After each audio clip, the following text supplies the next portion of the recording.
नाज़रीन, एक जानिब हुक्मरान उम्मीदें दिला रहे हैं कि अच्छे दिन आने वाले हैं, बहरान खत्म होने की नवीद दे रहे हैं, रिकॉर्ड कामयाबियों के दावे किए जा रहे हैं, माशी बेहतरी की बातें हो रही हैं, माशी जमूद टूटने की तवक्को की जा रही है। वज़रा अपने 2 साला कारकर्दगी की रिपोर्ट पेश कर रहे हैं, जो इक़दाम हुकूमत ने उठाए हैं इनके बारे में बता रहे हैं। ये दावा किया जा रहा है कि पाकिस्तान तरक्की की राह पर चल पड़ा है, आने वाला दौर खुशहाली का दौर होगा। इस वक्त कौम एक तरक्की की राह पे चल पड़ी है, इकॉनमी रिवाइव हो गई है और इंशाअल्लाह हमें उम्मीद है कि अब खुशहाली का दौर आने वाला है, जो कि शुरू भी हो चुका है। नाज़रीन, हमारी दुआ भी यही है कि वज़रा के बयानात सच हों। बज़ाहिर हर तरफ सब अच्छा की आवाज़ें हैं, लेकिन तल्ख हकायक और परेशान कुन खबरें इन दावों को झुटला रही हैं। एशियाई तरक्याती बैंक ने पाकिस्तान में 22 लाख नौजवानों के बेरोजगार होने का खदशा जाहिर कर दिया। एशियाई तरक्याती बैंक का यह भी कहना है कि 3 माह के दौरान पाकिस्तान में 15 लाख से जायद नौजवान बेरोजगार हुए, जबकि साबिक वज़ीर खजाना डॉक्टर हफीज पाशा बेरोजगार होने वाले अफराद की तादाद इससे कहीं ज्यादा बताते हैं। वो कहते हैं कि अब तक 1 करोड़ से जायद लोग अपने रोजगार से हाथ धो बैठे। डॉक्टर हफीज पाशा के मुताबिक कोरोना से पहले पाकिस्तान के 55 लाख अफराद बेरोजगार हुए और कोरोना के बाद 65 से 70 लाख लोग बेरोजगार हुए हैं। यूं 1 करोड़ 10 लाख से लेकर 1 करोड़ 20 लाख तक पाकिस्तानी बेरोजगार हो चुके हैं। आज 1 करोड़ से जायद पाकिस्तानियों के बेरोजगार होने का खदशा जाहिर किया जा रहा है। हालांकि आज से 2 साल पहले 1 करोड़ लोगों को नौकरियां देने का वादा किया गया था। एशियाई तरक्याती बैंक की पेशगोई बहुत ही तशवीशनाक है, क्योंकि ये उस वक्त सामने आई है जब हुकूमत की जानिब से दावा किया जा रहा है कि अब मामलात उसके हाथ में आ चुके। वफाकी वजीर असद उमर ने इस बात की वजाहत के लिए क्रिकेट की इस सलाह में कहा था, कप्तान क्रीज पर सेटल हो गए हैं, अब लंबी इनिंग्स खेलने जा रहे हैं। मेरी जो तमाम अपोजिशन के हमारे दोस्त हैं उनके लिए बुरी खबर ये है कि कप्तान जो है ना वो क्रीज पे सेटल हो गए हैं और अब लंबी और प्रोडक्टिव इनिंग्स खेलने के लिए तैयार हैं। इंशाअल्लाह ताला पाकिस्तान को इधर से आगे बहुत और बेहतरी के दिन नजर आएंगे इंशाअल्लाह। जब तहरीक इंसाफ ने 2 साल पहले हुकूमत संभाली थी, उस वक्त मुल्क में तरक्की की शरह 5% थी। इसे उभरती हुई मईशत का दर्जा हासिल था। तहरीक इंसाफ के इक़्तिदार में आने के बाद गुज़िश्ता साल GDP की शरह 1.9% रही, यानी 5.8 से 1.9 का फर्क देखिए। इस साल तो मनफी में जा पहुंची है और 2021 के लिए तरक्की की शरह सिर्फ 2% रहने की तवक्को की जा रही है। इस दौरान मुल्क में बेरोजगारी के साथ साथ डॉलर की कीमत, पेट्रोल की कीमत, आटे की कीमत, चीनी की कीमत, सब कुछ बढ़ गया। जब ये सब हो रहा था, जब मईशत तबाह हो रही थी, उस वक्त हुकूमती वजीर दावे कर रहे थे कि मुल्क में इतनी नौकरियां आने वाली हैं जो संभाली नहीं जाएंगी। कई महीने हो गए इस दावे को। मुझे आज तक समझ नहीं आया कि फैसल वाडा साहब ने यह दावा किस बुनियाद पर या किस उम्मीद पर किया था।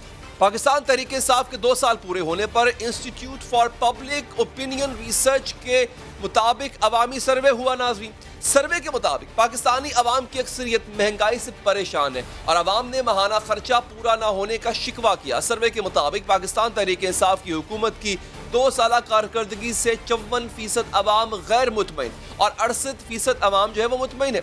इसी बुनियाद पर अपोजिशन जमातें हुकूमत को तनकीद का निशाना भी बना रही हैं। मुस्लिम लीग नून के मिफ्ता इस्माइल ने कहा कि जब उनकी हुकूमत खत्म हुई तो महंगाई 3.9% पर थी, आज 12% पर चली गई है। मौजूदा हुकूमत की नाअहली ने बहरान पैदा कर दिया, गरशदी कर्जा बढ़ चुका है, सबसे ज्यादा नुकसान गरीब का हुआ, यह भी कहा मुफ्ती इस्माइल ने। और क्या कहा? सिंध हुकूमत के तर्जुमान ने कहा है कि वज़ीर आज़म इमरान खान ने हुकूमत में आने से पहले 1 करोड़ नौकरियां देने की बात की थी, लेकिन अगर किसी को नौकरी मिली है तो वो वज़ीर आज़म के मुआविनीन खुसूसी और मुशीरान। अगस्त 2018 में आटे की 20 किलो की बोरी 778 रुपए की थी। आज खान साहब की हुकूमत में वो बैग 1010 रुपए का हो गया है। तब चीनी की कीमत पाकिस्तान में 55 रुपए किलो थी, आज एवरेज प्राइस वो 102 रुपए किलो है। मुर्गी 2018 अगस्त में 114 रुपए किलो मिलती थी, आज वो 194 रुपए किलो। खाने पकाने का जो तेल है 941 रुपए का पैकेट मिलता था 2018 अगस्त में, वो आज 1269 रुपए का है। दाल पाकिस्तान में 112 रुपए किलो अगस्त 2018 में थी, आज उसकी एवरेज प्राइस है 247 रुपए किलो। वज़ीर-ए-आज़म के मुआविन खुसूसी बराए उमूर नौजवान उस्मान डार ने अपने एक बयान में कहा था कि हर साल 40 लाख पाकिस्तानी काम करने की उम्र को पहुंचते। हुकूमत को सालाना 9 लाख नई मुलाजमतें पैदा करने की जरूरत है। अब इस शरह से नई नौकरियां पैदा करने के लिए मुल्क की तरक्की की शरह कितनी होनी चाहिए, कैसे होनी चाहिए और ये मुमकिन हो भी पाएगा कि नहीं हो पाएगा, ये हम पूछेंगे। हमारे साथ मौजूद है मारूफ माशी तज्जिया निगार जनाब फरूख सलीम साहब। सर, 1 करोड़ देनी थी, जो देनी थी वो तो दूर की बात है, जो मौजूद थी वो भी जा रही है। एशियाई तरक्याती बैंक कह रहा है 22 लाख लोग घर बैठ जाएंगे। डॉक्टर हफीज पाशा आपके कॉलीग वो कहते हैं कि ऐसा नहीं, 50 लाख लोग घर बैठ चुके हैं, बेरोजगार हो चुके हैं, मजीद 60-70 लाख लोग जाएंगे घर पे। तो सर ये बताइएगा कि होगा क्या, क्या ये अशारिये लीड कर रहे हैं उसकी तरफ जहां पे खुदा ना खास्ता टोटल इकोनॉमिक कोलैप्स हो जाएगा? देखिए, बेरोजगारी के हवाले से खान को उठाया है, न सिर्फ पाकिस्तान को बल्कि दुनिया भर में बेरोजगारियों के जो रिकॉर्ड हैं पुराने वो टूट गए हैं। अमेरिका में आपको याद होगा कि उन्होंने कहा कि हमारा कोई 70 साल रिकॉर्ड टूट गया है दुनिया में रहता। पाकिस्तान में बेरोजगारी के हवाले से मैं बाकी ममालिक के मुकाबले में कुछ ज्यादा ऑप्टिमिस्टिक हूँ, और उसकी वजह यह है कि हमारी जो लेबर फोर्स का तनासुब है, वो उसका जो स्ट्रक्चर है, तकरीबन 42% हमारी लेबर फोर्स का हिस्सा जो है वो एग्रीकल्चर सेक्टर में काम कर रही है। और अगर आप कंपेयर करना चाहते हैं तो अमेरिका में सिर्फ 1.4% लेबर फोर्स जो है वो उनके एग्रीकल्चर सेक्टर में काम कर रही है। और बड़ा शुक्र रहा खुदा का कि कोविड के पीरियड के दौरान भी पाकिस्तान का एग्रीकल्चर सेक्टर जो है वो ग्रो कर रहा था। तो मैंने जो मगरबी ममालिक में इकोनॉमीज का होगा, बेरोजगारी के हवाले से पाकिस्तान का उतना बुरा हाल नहीं होगा। बुरा जरूर होगा। आपने 22 लाख का जिक्र किया जी। मेरा ज़ाती तखमीना जो है वो डॉक्टर हफीज पाशा के ज्यादा करीब है। मैं उनकी बड़ी रिस्पेक्ट करता हूँ, खास तौर पे बेरोजगारी के हवाले से जो नंबर्स उनके पास से आते हैं। लेकिन इतना बुरा हाल जो कि मगरबी ममालिक का होगा, उतना शायद पाकिस्तान में बेरोजगारी का इतना बुरा हाल मैं समझता नहीं होगा। अच्छा, तो डॉक्टर साहब, इसका सारे का सारा कसूर हम कोविड पे डाल सकते हैं, या फिर क्योंकि हमारे पास तो अनएम्प्लॉयमेंट नंबर्स बहुत पहले से आना शुरू हो गए थे, जब कोविड-19 नहीं था, बेरोजगारी का आगाज तो तब से होना शुरू हो गया था? आप दुरुस्त कह रहे हैं कि 2 साल पहले जब हमारा जो जीडीपी ग्रोथ रेट था वो तकरीबन 5.8% था, और फिर वो कोविड से कोई 6-7 महीने पहले ही वो नोज डाइव कर गया था और वो 1.9% पे पहुंच गया था। बेरोजगारी का और जीडीपी ग्रोथ का एक बड़ा डायरेक्ट सा कनेक्शन है। अगर हमारी मईशत जो है चीज नहीं लग रही तो फिर बेरोजगारी जो है वो बढ़ती है। पाकिस्तान में हमारा जो एज स्ट्रक्चर है वो ऐसा है कि जब तक 11 से 12 लाख इजाफी नौकरियां हर साल हमारी इंडस्ट्री या सर्विसेज सेक्टर प्रोवाइड ना करे तो वो हमारी जो अनएम्प्लॉयमेंट है, जो बेरोजगारी है, उसमें एक शदीद किस्म का इजाफा आ जाता है। तो जब हमारी ग्रोथ रेट 9% पे आप ठीक कह रहे हैं कि वो साल या अगले जो माली साल होगा, राइट सर, उसमें हमारी तरक्की की शरह कितनी रहेगी? आपकी कैलकुलेशंस क्या कहती हैं? क्योंकि कोविड के दौरान तो हमने ये भी देखा कई सेक्टर ऐसे थे जिसमें हम नेगेटिव में चले गए, माइनस में चले गए। जी, 1 या 2 इशारिये कुछ पिछले हफ्तों के ऐसे आ रहे हैं कि जिससे कुछ थोड़ी सी उम्मीद बनती नजर आती है। एक तो सीमेंट की सेल्स आई हैं, जो ऑल पाकिस्तान सीमेंट मैन्युफैक्चरर्स वालों ने बताया कि सीमेंट की सेल्स जो हैं वो कोई 35 लाख टन हुआ करती थी और वो बढ़ के कहीं 48 लाख टन चली गई। उसका एक तो अंदरूनी पोर्शन है और एक एक्सपोर्ट का पोर्शन है। तो लग रहा ऐसे है कि जैसे कंस्ट्रक्शन एक्टिविटी कुछ बेहतर होने वाली है, उसमें शायद कुछ औलादें और नौकरियां जो है वो क्रिएट होंगी।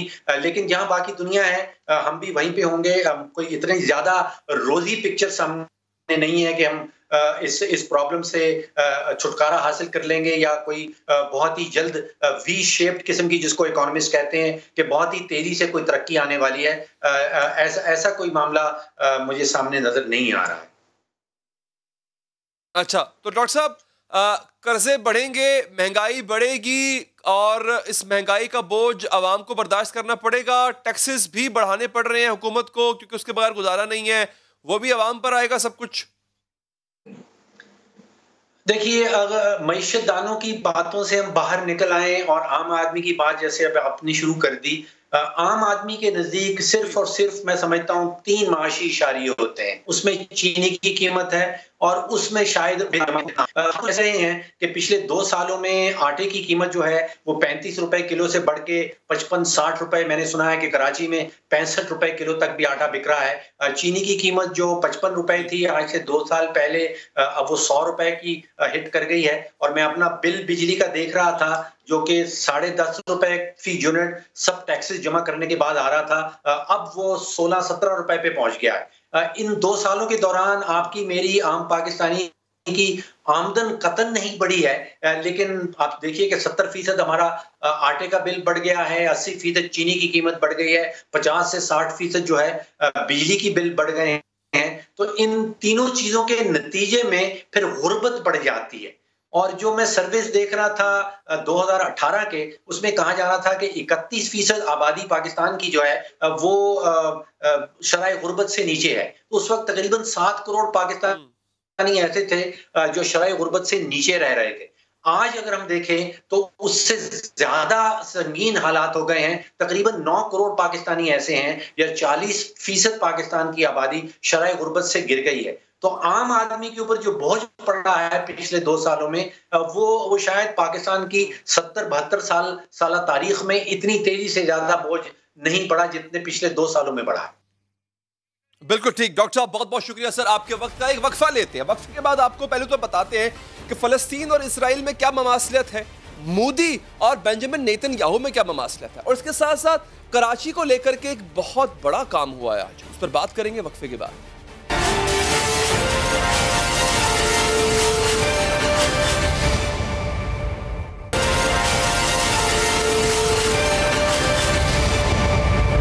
बिलाखिर इत्तेफाक हो गया, मुल्क के सबसे बड़े शहर के लिए इत्तेफाक हो गया। कराची शहर को मुल्क को सबसे ज्यादा रेवेन्यू देने वाला शहर, इसके मसाइल मिलजुल कर हल किए जाएंगे। इत्तेफाक हो गया है कि कराची की तरक्की और बेहतरी के लिए पानी की फराहमी, पानी की निकासी के लिए इकट्ठे काम किया जाएगा। कराची की सफाई की जाएगी, सफरी सहूलियात दी जाएंगी। तमाम तरह इख्तलाफात भुलाकर, कशीदगी को एक तरफ रख कर कराची के तमाम फरीक कराची के लिए एक फोरम पर बैठकर मसाइल हल करेंगे। इसके लिए आज न सिर्फ इत्तेफाक हुआ बल्कि वफाक और सिंध के नुमाइंदों पर मुश्तमिल एक 6 रुकनी कमेटी भी बना दी गई है, जिसमें सिंध की तरफ से वजीर आला मुराद अली शाह, नासिर हुसैन शाह और सईद गनी, और वफाक की तरफ से वफाकी वुज़रा असद उमर अली जैदी और अमीनुल हक शामिल होंगे। ये ऐलान आज इस्लामाबाद में वजीर आला सिंध और वफाकी वुज़रा असद उमर अली जैदी और अमीनुल हक से मुलाकात के बाद सामने आया।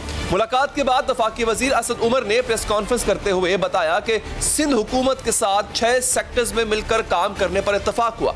कराची के मुतालिक मंसूबे बने हुए, लेकिन इन पर काम नहीं हो रहा। तय हुआ कि साथ बैठकर इन मंसूबों पर काम किया जाएगा। वफाकी वजीर मंसूबाबंदी असद उमर ने बताया कि 2 हफ्ते के अंदर अंदर शॉर्ट लिस्ट किया जाएगा कि किन मंसूबों की निगरानी वफाक करेगा और किन मंसूबों की निगरानी सूबा करेगा। वफाकी हुकूमत की तरफ से सेक्रेटरी प्लानिंग एंड डेवलपमेंट मंसूबों की निगरानी करेंगे, जबकि सिंध में चेयरमैन PND निगरानी करेंगे।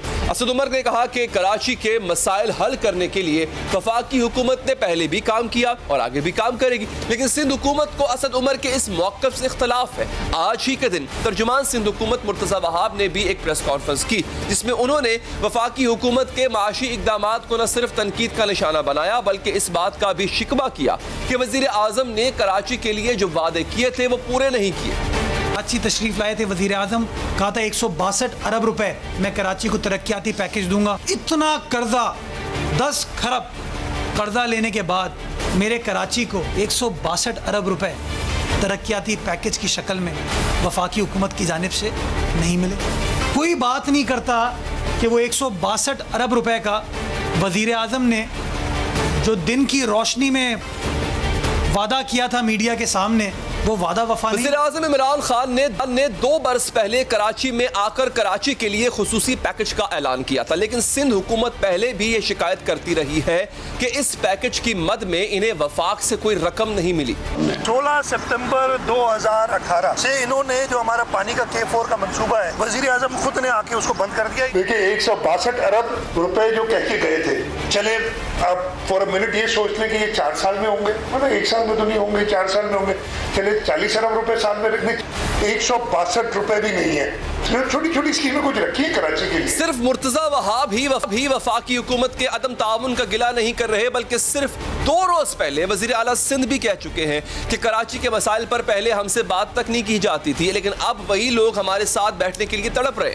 अब वफाकी हुकूमत का रवैया वाज़ेह तौर पर बदलता महसूस हो रहा है। गुज़िश्ता रोज वजीर आज़म भी कह चुके हैं कि कराची के मसाइल के हल के लिए खुसूसी तौर पर काम कर रहे हैं, जल्द ही ठोस इक़दाम किए जाएंगे। मसाइल का देर पा हल मौसर बल्दियाती सिस्टम से ही मुमकिन हो। वज़ीर आज़म की खुसूसी दिलचस्पी के बाद कराची के मसाइल भी हल किए जाएंगे।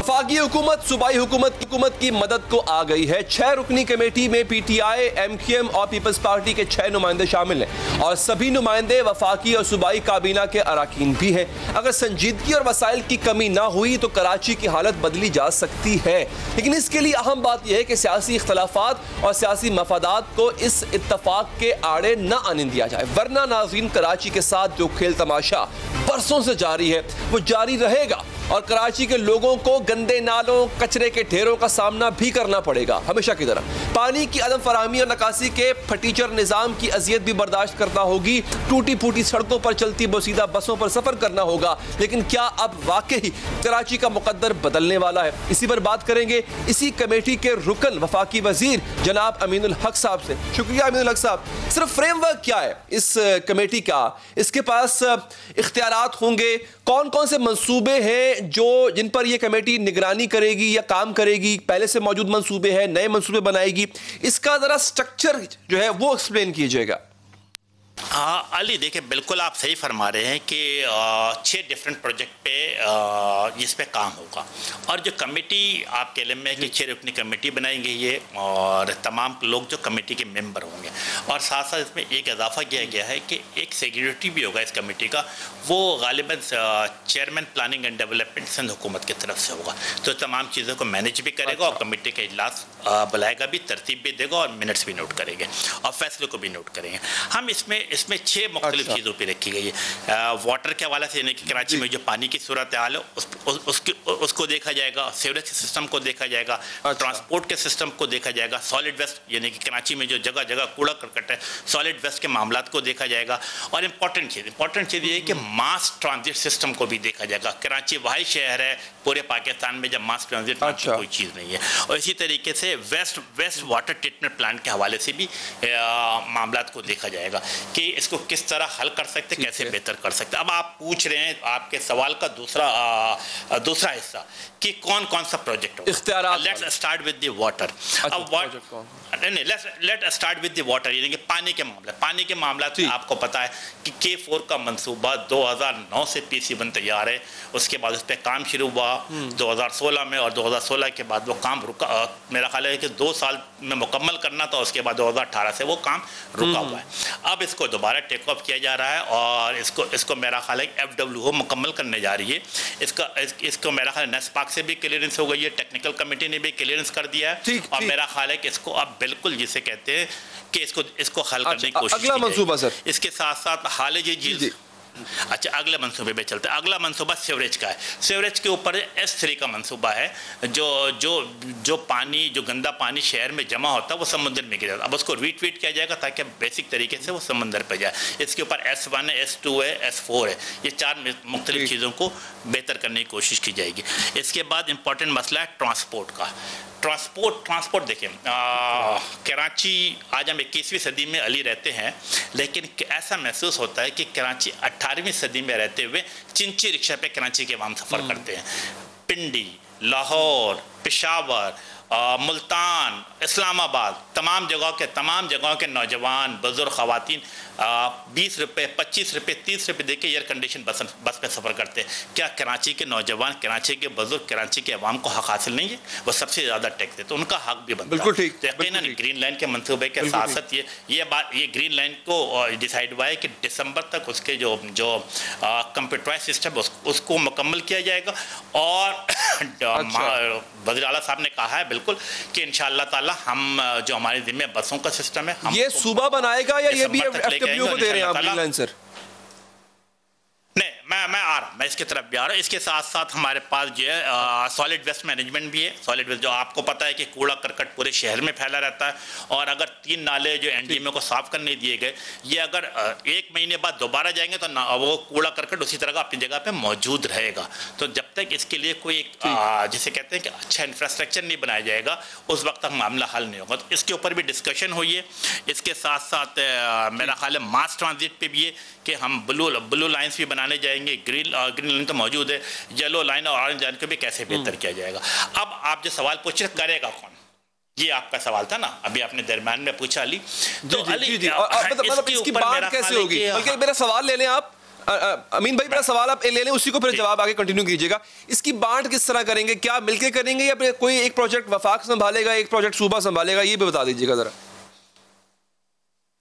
अच्छा अली, आपके सवाल का जवाब देने से पहले मैं बता दूं कि आप ये देखें कि जो 6 मंसूबे की मैंने बात की है, 18वीं तरमीम के बाद ये तमाम चीज़ें मुकम्मल करने की जिम्मेदारी सूबाई हुकूमत की होती है, ठीक है ना।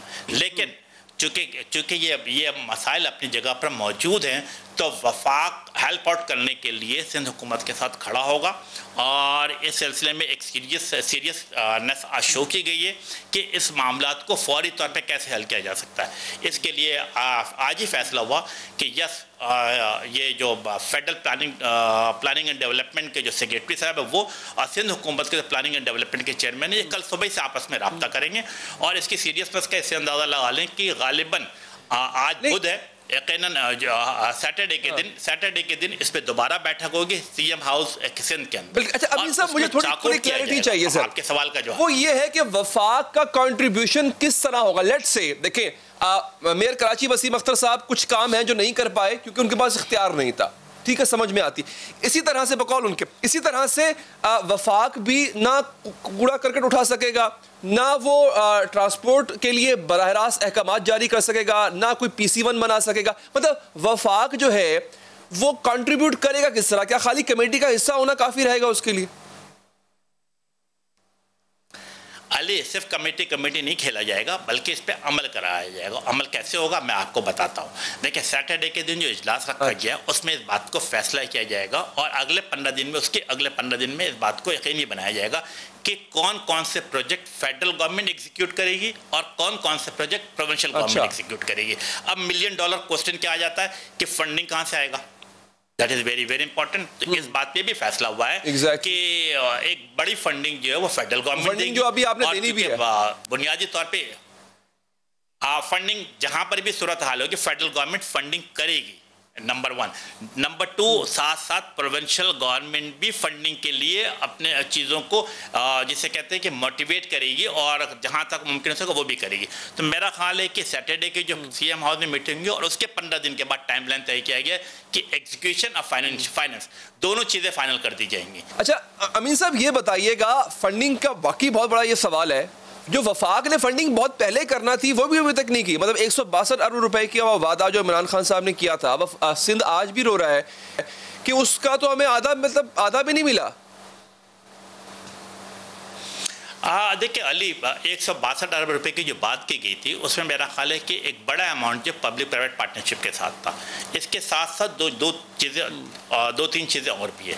मैं समझता हूँ कि जो पैसे वादा किया था वफाक ने ग्रीन लाइन के मंसूबे के हवाले से, मैं समझता हूँ अगर आप PSDP आप पढ़ेंगे और पेज नंबर 5 और पेज नंबर 6 खोलेंगे तो उसके ऊपर लिखा हुआ है कि एक जगह पे 8 अरब रुपये और दूसरी जगह पे लगभग 4 अरब रुपये, तो 12 अरब रुपये तो सिर्फ और सिर्फ ग्रीन लाइन के मंसूबे पे फेडरल गवर्नमेंट लगा रही है। इसके साथ साथ अब से गालिबन 2 महीना पहले कराची में 3 बड़े फ्लाईओवर जो 3-3 लेन के आने और 3 लेन ये 6 लेन के फ्लाईओवर फेडरल गवर्नमेंट की मदद से डिस्ट्रिक्ट सेंट्रल के मुख्तलिफ इलाकों में खोला, जिसे बाकायदा ओपन कर दिया गया है। तो वफाक के पास से जहाँ जहाँ चीज़ें थी वो अपनी जगह मौजूद। इसी तरीके से K4 के मंसूबे पे जो 26 अरब था 12.5 अरब रुपए जो है वो वफाक दे चुकी है। तो मैं समझता हूँ कि वफाक की तरफ से बड़े ओपन माइंड है। और इसके बाद अगर आप साथ साथ ये भी देखेंगे PSDP में आप जाएंगे तो आप देखेंगे कि Karachi district central, district south, district east, district Korangi, हत्ता कि हैदराबाद और मीरपुर खास के लिए बाय नेम पैसे रखे गए हैं। और पैसे किस पे रखे गए? Ali you will be shocked to hear कि कराची हैदराबाद और मीरपुर खास के रोड और सीवरेज के निज़ाम को बेहतर बनाने के लिए। असली तौर पर अली आपको पता है ये जिम्मेदारी किसकी बनती थी, लेकिन वफाक को इन्वॉल्व होना पड़ा। तो हम तो सिंध के साथ खड़े हो रहे हैं, हम तो सिंध हुकूमत को हेल्प आउट करना चाह रहे हैं कि चीजें अगर सिस्टम खराब है तो उसको बेहतर किया जाए। अमीन साहब अब आगे ये है सूरत हाल के अब बल्दियाती इलेक्शंस आने जा रहे हैं सर। कराची का कुछ नहीं हुआ इतने अरसे में, इन बल्दियाती इलेक्शन में आपके मेयर की नाकामी भी खुलकर सामने आई। उस पर सुप्रीम कोर्ट ने भी जो है वो ये बात की कि मेयर साहब इख्तियारात का रोना तो रोते हैं लेकिन जो इख्तियार उनके पास था वो भी वो नहीं कर सके। तो मुझे बताएं, आप कराची की आवाम के पास वसीम अख्तर साहब को तो लेकर जा नहीं सकते कि देखें जनाब ये हमारी सक्सेस स्टोरी है, वो तो आउट ऑफ क्वेश्चन लग रहा है मुझे। तो ये कमेटी सर लेके जाएंगे आप अगले इलेक्शन में आवाम के पास वोट मांगने के लिए कि देखें जनाब हमने कमेटी बना दी थी? अली दिस इज MKM, ठीक है ना। और आपको याद होगा 2013, 2015 फिर आपको वो मशहूर और मारूफ 246 का इलेक्शन भी याद होगा कि एक पोलिंग स्टेशन होना था। पोलिंग स्टेशन में एक पोलिंग बूथ पे फौज को खड़ा किया गया था और रिजल्ट आपने देखा था। 2015 के इलेक्शन में तो पूरे मीडिया पे चल रहा था कि MKM ख़त्म है, लेकिन MKM जो 2009 में भी जो सीट जीत सकती थी वो 2015 में हमने जीत के दिखाया। तो इसका मतलब क्या? अब मसला क्या है? मसला मेयर की नाकामी नहीं है, वो याद है मुझे, मैं उस इलेक्शन में खुद कवर करने गया था। अली हाँ जी ठीक अली, मुझे इसको मुकम्मल कर ले। ये मेयर की नाकामी नहीं है, ये उस सिस्टम की नाकामी जो सिंध हुकूमत ने 2013 लोकल गवर्नमेंट एक्ट में तब्दीली करके किया है। उसमें क्या किया कि वो तमाम रेवेन्यू जनरेट करने वाले इदारे जो पहले मेयर के पास होते थे वो सिंध हुकूमत ने अपने पास ले लिया। अब 2 तरीके हुए, एक तो 18वीं तरमीम के जरिए वफाकी हुकूमत से जो इख्तियार सिंध हुकूमत को मिले अमीन साहब देखें ये वही बल्दियाती सिस्टम है जिस पर गवर्नर इरशादुल इबाद ने साइन किए थे और फारूक सत्तार साथ बैठे हुए थे। ये वही बल्दियाती सिस्टम है सर। अली वो सोशल मीडिया पे खबर चल रही है, ये सोशल मीडिया पे हमने जब वो 2013 के लोकल गवर्नमेंट एक्ट में तब्दीली ला रहे थे तो MKM ने वो तमाम अमेंडमेंट फाड़ करके स्पीकर के सामने फेंक दिए थे। घंटों स्पीकर के सामने मुजाहरा होता रहा था। आप अली वो सोशल मीडिया वाली बात बिल्कुल गलत है। आपको पता हमारे मुखालिफिन तरह तरह की चीजें चलाते हैं, लेकिन कराची के अवाम, हैदराबाद लेकिन सर मुझे बताएं असेंबली का कोई कानून गवर्नर के साइन के बगैर पास हो सकता है क्या?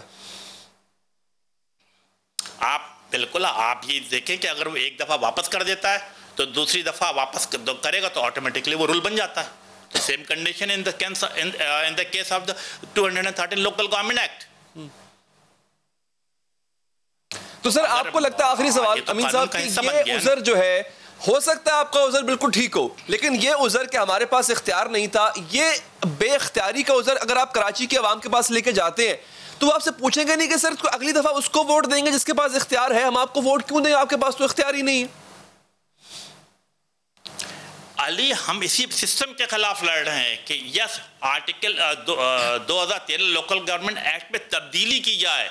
मेयर चाहे वो कराची का हो चाहे लाड़काना का हो, उसके पास इख्तियारात हों और वो तमाम इख्तियारात जो है जो जैसे 18वीं तरमीम के बाद CM हाउस में एक्यूमुलेट हो गया है वो लाजमी तौर पर डिस्ट्रिक्ट, टाउन और UC लेवल पे मुंतकिल किया जाए, तभी कराची, हैदराबाद, मीरपुर खास, लाड़काना, बदीन, शिकारपुर के मसाइल हल होंगे। बिल्कुल ठीक है, बहुत बहुत शुक्रिया अमीन रज़क साहब, बहुत बहुत शुक्रिया आपके वक्त का। वक्फे के बाद आपको बताते हैं कि कराची और लाहौर के लिए दहशतगर्दों ने क्या प्लान बना रखा था। वक्फे के बाद बात।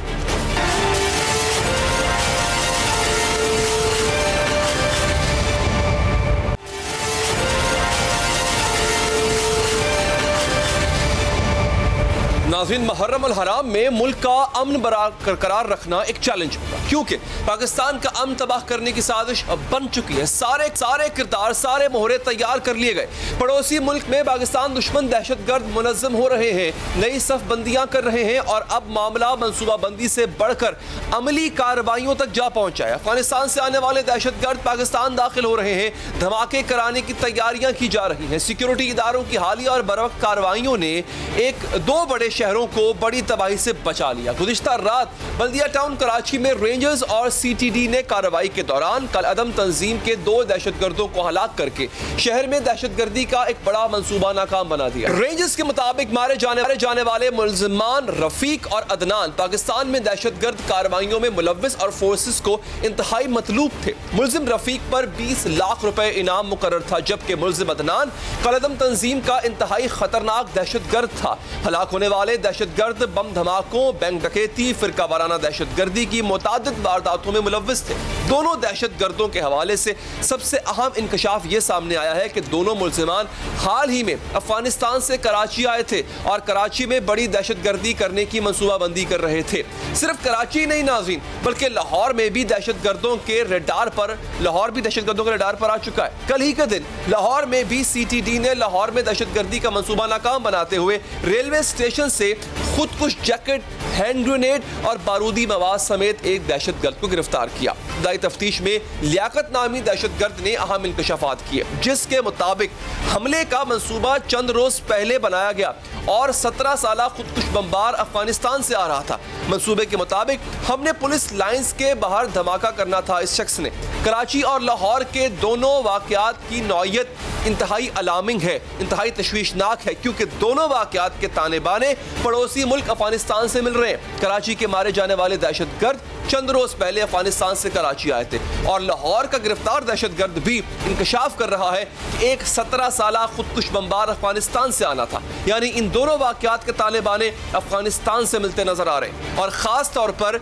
इस वक्त जब अफगानिस्तान में भारतीय आशीर्वाद से रॉ और NDS की सरपरस्ती में पाकिस्तान दुश्मन दहशतगर्द तंजीमें मुतहद हो रही हैं। 4 दिन पहले नाज़रीन 16 अगस्त को अफगानिस्तान में होने वाले इजलास में कल अदम तहरीक तालिबान पाकिस्तान, जमातुल अहरार और हिजबुल अहरार ने यकजा होने और पाकिस्तान में दहशतगर्द कार्रवाइयां मिलकर करने पर इत्तफाक किया था। पाकिस्तान दुश्मन इजलास में पाक फौज, पुलिस और सिक्योरिटी एहलकारों पर हमलों की मंसूबाबंदी की गई थी। इस इजलास की वीडियो भी जारी की गई नाज़रीन। इजलास की खास बात यह भी थी कि इसमें इकरामुल्लाह तुराबी नामी दहशतगर्द भी शरीक था। इकरामुल्लाह तुराबी पाकिस्तान में अदालती जमानत पर रिहा हुआ था, लेकिन रिहाई के बाद ये दहशतगर्द अफगानिस्तान में एक बार फिर पाकिस्तान के खिलाफ सरगर्म हो गया है और अब घिनौनी साजिशें, दहशतगर्दी की मंसूबाबंदी और दहशतगर्दों का गठजोड़ पाकिस्तान के अमन को बर्बाद करने के लिए रचाया जा रहा है। और कराची में हालिया कुछ अरसे से दहशतगर्दी की कार्रवाइयों की जद में है नाज़रीन। रवा माह 5 अगस्त को जमात इस्लामी की रैली में क्रैकर धमाका हुआ, जिसमें एक शख्स शहीद हुआ था। इसके अलावा रवां साल अभी तक कराची की दहशतगर्दी की सबसे बड़ी कार्रवाई 29 जून को हुई थी, जब पाकिस्तान स्टॉक एक्सचेंज पर 4 दहशतगर्दों ने हमला कर दिया। सिक्योरिटी एहलकारों की फौरी कार्रवाई के नतीजे में यह हमला नाकाम तो बना दिया गया, लेकिन 4 दहशतगर्द भी मारे गए। लेकिन इस कार्रवाई में पुलिस और सिक्योरिटी के 3 एहलकार भी शहीद हुए थे। इसके अलावा 25 जुलाई को DSP गुलबहार के दफ्तर में नामालूम अफराद दस्ती बम फेंक कर फरार हो गए थे। खुशकिस्मती से यह बम फट न सका। स्टॉक एक्सचेंज हमले के 10 दिन बाद भी कराची में एक बेकरी पर क्रैकर हमला किया गया, जिसमें बेकरी का मालिक जाम हक हो गया था। फिर 19 जून को कराची, लाड़काना और घोटकी में एक ही दिन 3 बम हमले किए गए। घोटकी में रेंजर्स के 2 एहलकारों समेत 3 अफराद शहीद हुए थे। कराची में एहसास प्रोग्राम के बाहर क्रैकर हमले में एक शख्स जाम हक और 7 अफराद जख्मी हुए, जबकि लाड़काना में रेंजर्स पब्लिक स्कूल की चौकी पर होने वाले दस्ती बम हमले में खुशकिस्मती से कोई जानी नुकसान नहीं हुआ था। जबकि 10 जून भी गुलिस्तान जौहर और कायदाबाद में रेंजर्स को निशाना बनाया गया। मुल्क में दहशतगर्दी की लहर थमने में नहीं आ रही और भारत इस घिनौने खेल के लिए अफगानिस्तान का कांधा इस्तेमाल कर रहा है। अफगानिस्तान ही वो मुल्क है जिसे अक़वाम मुत्तहिदा पाकिस्तान के अमन के लिए खतरनाक करार दे चुकी है। गुज़िश्ता माह अक़वाम मुत्तहिदा की एक रिपोर्ट, दहशतगर्दी पर मबनी रिपोर्ट में कहा गया कि पाकिस्तान में दहशतगर्दी अफगानिस्तान से होती है, जिसमें कालादम तहरीक तालिबान पाकिस्तान और जमातुल अहरार मुलव्विस है। रिपोर्ट में कहा गया था कि अफगानिस्तान में 6,500 दहशतगर्द अब भी फाल है जो पाकिस्तान के अंदर दहशतगर्दी की कार्रवाइयों में मुलव्विस है। मुहर्रमुल हराम की आमद है और इस तनाजुर में मुल्क में दहशतगर्दी का बढ़ता हुआ खतरा सिक्योरिटी इदारों के लिए चैलेंज बनता हुआ नजर आ रहा है। इस हवाले से मजीद बात करेंगे। हमारे साथ कराची और में हमारे नुमाइंदगान मौजूद हैं। कराची में मौजूद हैं अहमद रहमान और लाहौर में जहांगीर खान। अहमद, पहले आप बताइए, ये लोगों इनका पता कैसे चला, इनका नेटवर्क भी क्या पकड़ा गया है, और ये बताइएगा कि किन किन जगहों को टारगेट किया हुआ था कराची की?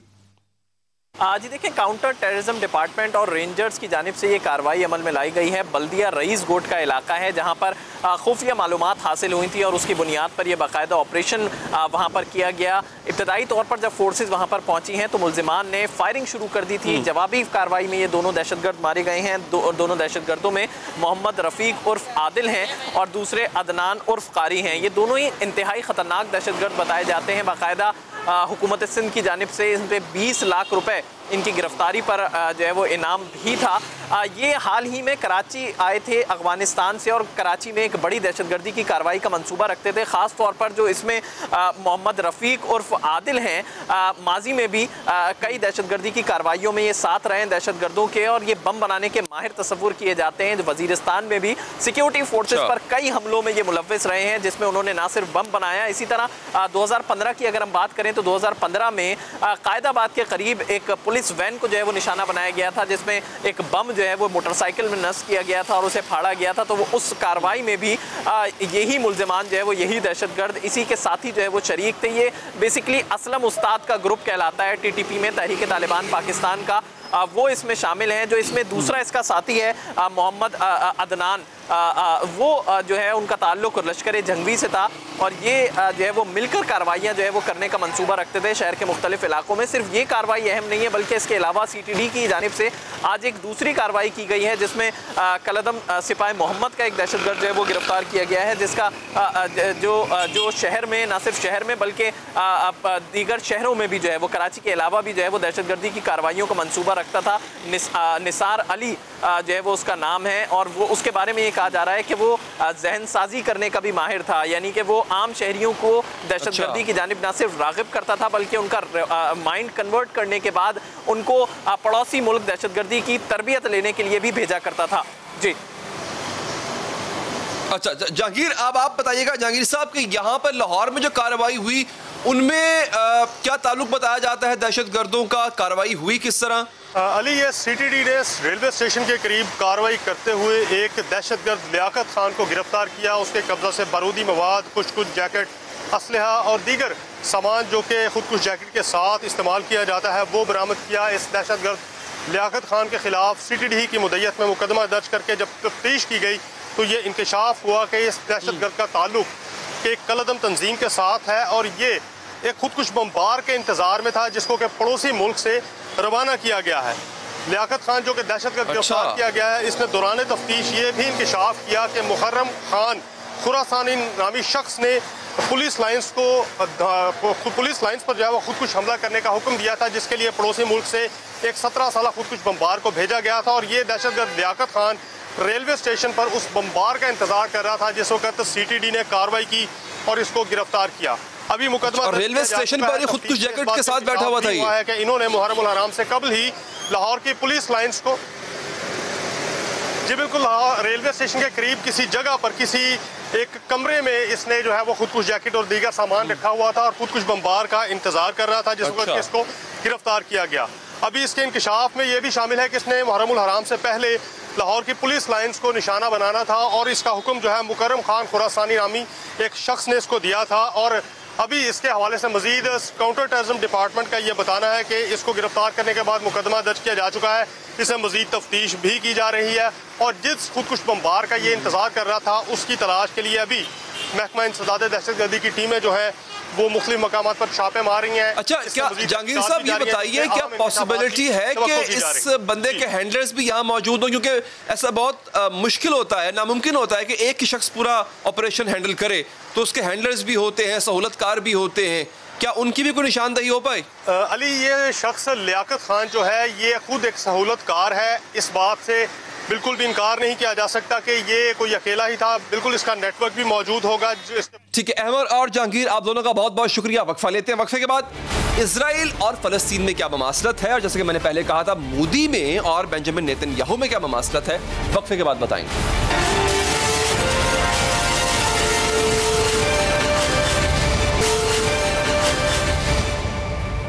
नाज़रीन, भारत और इसराइल में जुल्म की सभी कदरें मुश्तरक हैं। दोनों ममालिक ही गाज़िब हैं। भारत कश्मीर पर जबरी तौर पर काबिज है, इसराइल फलस्तीन पर जबरी तौर पर काबिज है। मकबूजा कश्मीर में भी आज़ादी की जद्दोजहद जारी है, फलस्तीनी भी इसराइल से आज़ादी चाहते। भारत और इसराइल आलमी कवानीन की भी परवाह नहीं करते। भारत कश्मीर पर कब्जा बरकरार रखकर अक़वाम मुत्तहिदा की करारदादों की खिलाफ वर्जी कर रहा है। इसराइल फलस्तीनी इलाकों में अपनी बस्तियां तामीर करके आलमी कवानीन की खिलाफ वर्जी कर रहा है।